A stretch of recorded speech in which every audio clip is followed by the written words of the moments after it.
Hey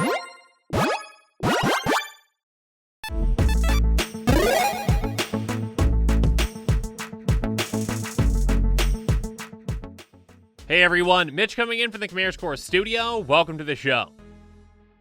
Really quick, if you haven't seen my most recent episode on Gwenna, Eyes of Gaia, make sure you check this one out because, well, I think Break It just summarizes it pretty well. So yeah, check that one out when you've got some time. But don't leave just yet, because on this episode, I'm talking about a brand new card that very well might be a brand new staple. So, with all that said, well, blame Eddie for all of Eddie's help during spoiler season, especially on this episode. And yeah, blame Eddie for, anything. If I make any mistakes, anything, absolutely, in the comments below. Thank you. Now, with all that said, let's jump into it.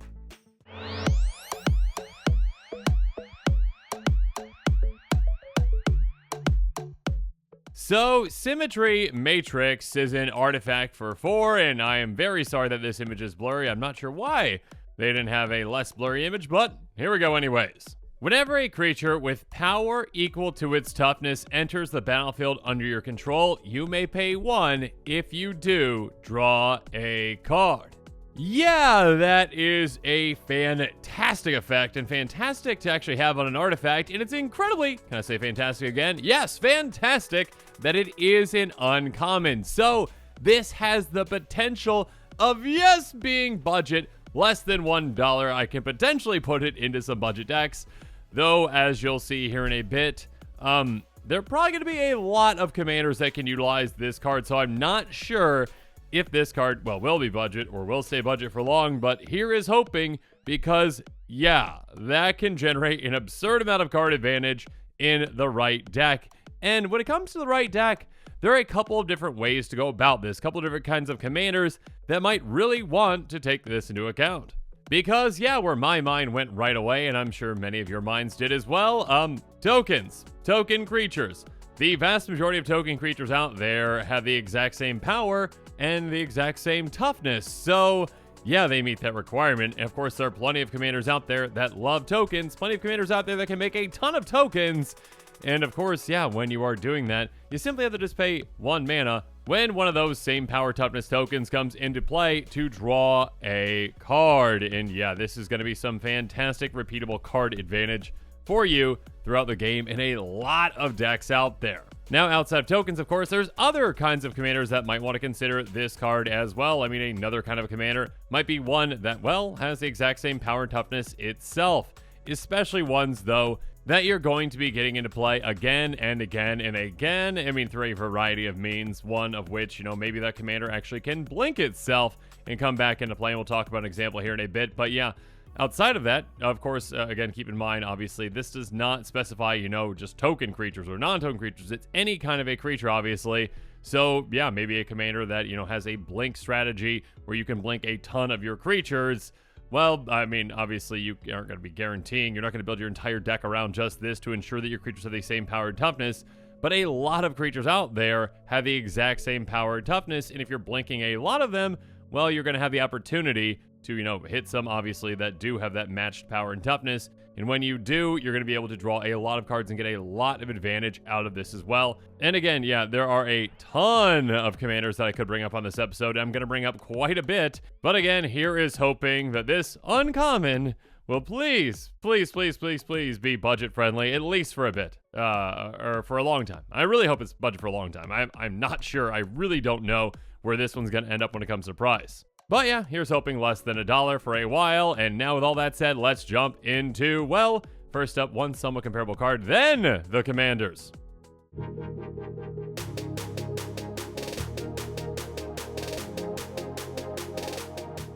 And the card that this actually reminded me of the most is actually Mentor of the Meek, a 2/2 human soldier that has, whenever another creature with power 2 or less enters the battlefield under control, you may pay 1. If you do, draw a card. Now, obviously, there are some key differences to, this in our brand new Symmetry Matrix, but basically, yeah, I mean, the concept is somewhat similar and kind of actually, well, maybe the concept is, but also The cards that are going to benefit you with Mentor the Meek are some of these same cards that are going to benefit you with Symmetry Matrix. Mentor the Meek specifically cares about power, but many of the creatures that you are benefiting from with this are most likely going to be tokens. And again, tokens, well, token creatures have usually the exact same power and toughness, and they are usually pretty low to the ground. So yeah, both benefit from low to the ground tokens with the same kind of power and toughness. Both require you to pay 1 when they come into play. And both also obviously can very much benefit mono white decks, because mono white decks really struggle with card draw. This can definitely help, but of course, Symmetry Matrix, for those mono white decks that focus heavily on token creation, this can definitely benefit them too. And, unlike Mentor the Meek, Symmetry Matrix is an artifact, so it's going to be a little harder to deal with. And also, obviously, it avoids, a wrath like a Wrath of God and that kind of stuff. So, yeah, it can definitely be a more consistent form of, card advantage throughout the game for you in a lot of situations.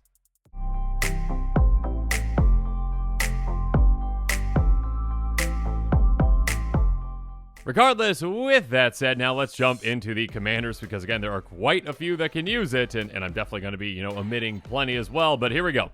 Brago King Eternal is a fantastic commander that loves blinking, and well, all your entire army essentially. When it deals counter to a player and has flying, so it can get through on most players, exiling no target non-land permanents you control, then return those cards to the battlefield under their owner's control. So again, although this commander, cannot guarantee that you're only running, I guess you really could. If you really want to build a deck, entirely around having your creatures have the exact same power and toughness, go for it.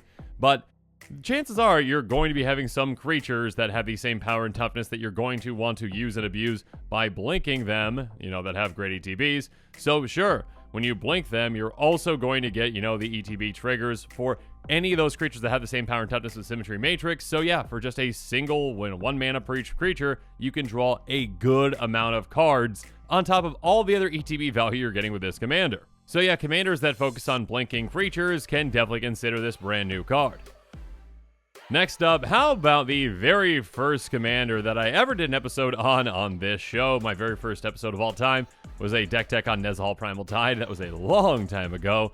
Anyways, Nezahal is a commander that can definitely consider this card as well. Nezahal is a 7/7 Elder Dinosaur that can't be countered and costs 5 blue, and it says a lot of things. Here we go.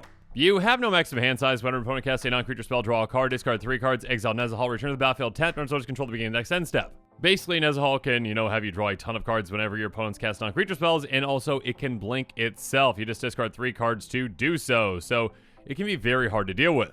And of course, because it can blink itself, and because it has, the exact same power toughness at 7, well, you can get a lot of value out of Symmetry Matrix, because when you do that, again, you're giving up 3 cards by discarding them, but Nezahal is going to leave play, come back into play, you pay 1, and you drew a card back. So you can rebuild that hand, and yeah, typically when you are blinking Nezahal, it's because an opponent tried to take it out, and usually that's with a non-creature spell, so yeah, that's, one other card that you're drawing too. So yeah, you're kind of like 2/3 of the way there, essentially because of Symmetry Matrix and, Nezahal's trigger. So yeah, a commander that can actually blink itself is definitely one that can consider this too.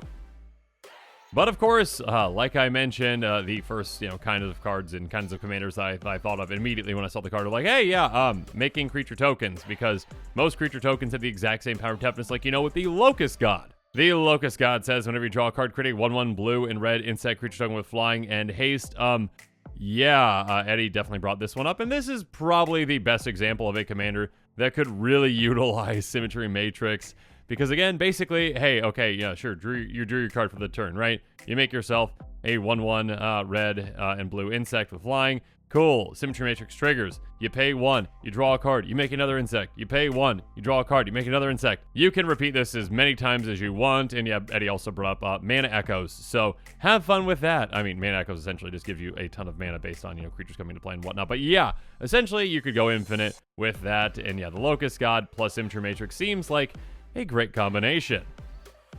Another great combination, though, is with Krenko Mob Boss, which can make an absurd amount of goblin tokens. Tap, create X 1/1 red goblin creature tokens, or X the number of goblins you control. Yeah, this can get out of control in absolutely no time, especially with untap effects. So you can very easily make, 10, 20, 40 goblins in a turn. And of course, you're probably not going to have, the mana to actually, utilize Symmetry Matrix to the fullest with that.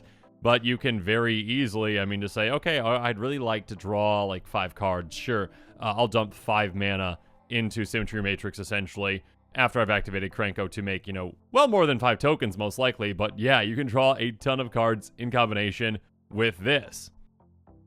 Or how about some consistent card draw with Beldros Witherbloom, a 4/4 flying Elder Dragon that says at the beginning of each upkeep, create a 1/1 black and green past creature token with, when this creature dies, you gain 1 life. And on top of that, pay 10 life, untap a land you control, activate only once each turn. So Beldros actually kind of helps you on both ends of, Symmetry Matrix, where, hey, here's the creature token that has the exact same power and toughness.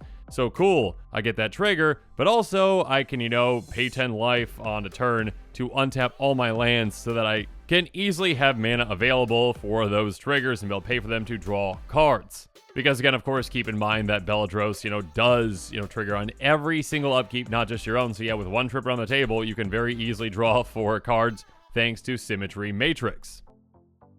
And in a similar way, Yakoma Cosmos Serpent is, well, another commander that can make you a ton of tokens. Again, very consistently make you tokens and even bigger tokens.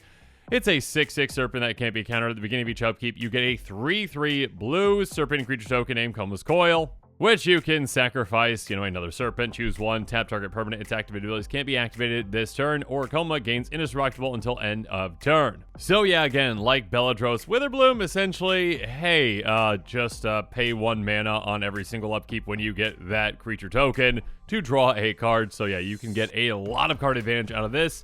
And again, keep in mind, it does not matter what the, power toughness of the creature is. It can be as big as you want it to be.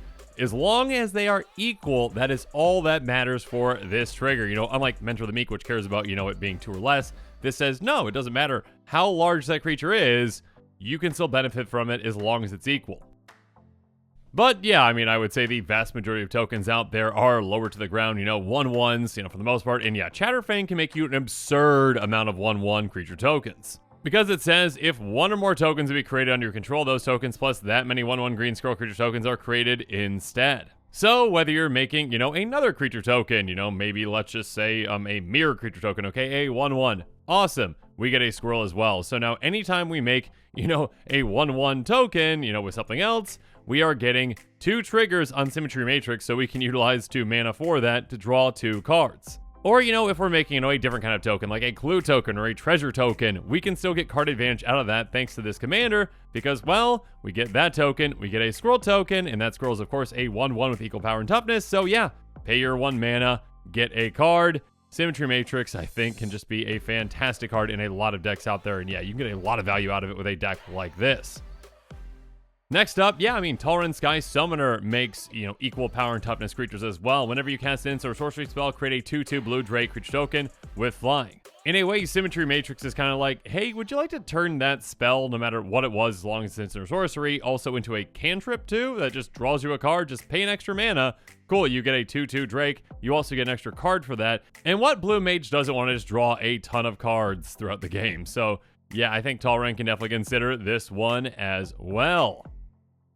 In a somewhat similar way, there's Kaikar Wind's Fury, a 3/3 flying bird wizard that says whenever you cast a non-creature spell, create a 1/1 white spirit creature token with flying, and by sacrificing a spirit, you add red. So this one kind of, works within itself with Symmetry Matrix. You cast a non-creature spell, cool, you get that 1/1 spirit, which obviously has equal power and toughness, you get that trigger, and yeah, you can actually sacrifice the spirit itself to add a single red mana to your mana pool to utilize for that Symmetry Matrix trigger to draw a card. So basically, you can just cantrip on all of your non-creature spells essentially for free with Symmetry Matrix out.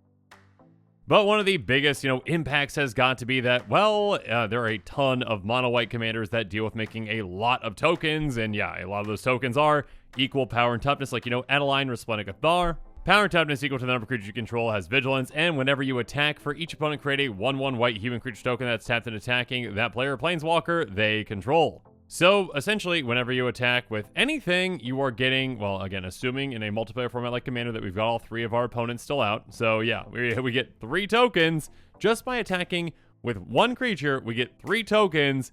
And yeah, we get 3 separate triggers from Symmetry Matrix, and we can pay 3 mana to draw 3 cards, and Mono White desperately needs card draw in a lot of situations, so yeah, this card can fit right into a lot of those Mono White token generating decks.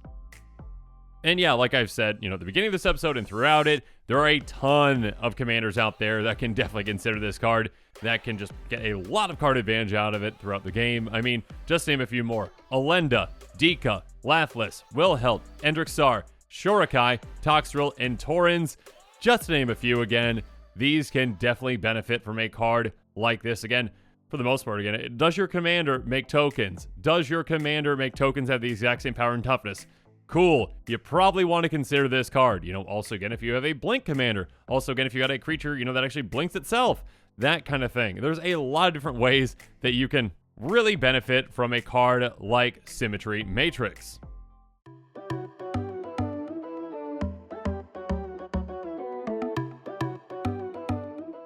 But now, as this episode is coming to a close, it's time for me to give you my final thoughts on Symmetry Matrix. And yeah, I think I've summed it up multiple times throughout the episode, but yeah, I really hope this card is going to be budget friendly, because yeah, there's a lot of decks out there that could really utilize a card like this to great effect. They get a ton of card advantage out of it throughout the game. So here's hoping it is going to be, again, budget friendly. My budget standards, again, less than $1. Please, please, please tell me it's gonna be less than $1. Please, it stays less than $1. But again, like I mentioned, I am not sure where that price is going to be, because again, there are so many commanders out there that can utilize this card into great effect. So we shall see. But yeah, I think a lot of players out there are going to be very excited about this one. And speaking of exciting cards, well, make sure you're staying tuned to this channel for even more exciting quick takes and spoilers coming up.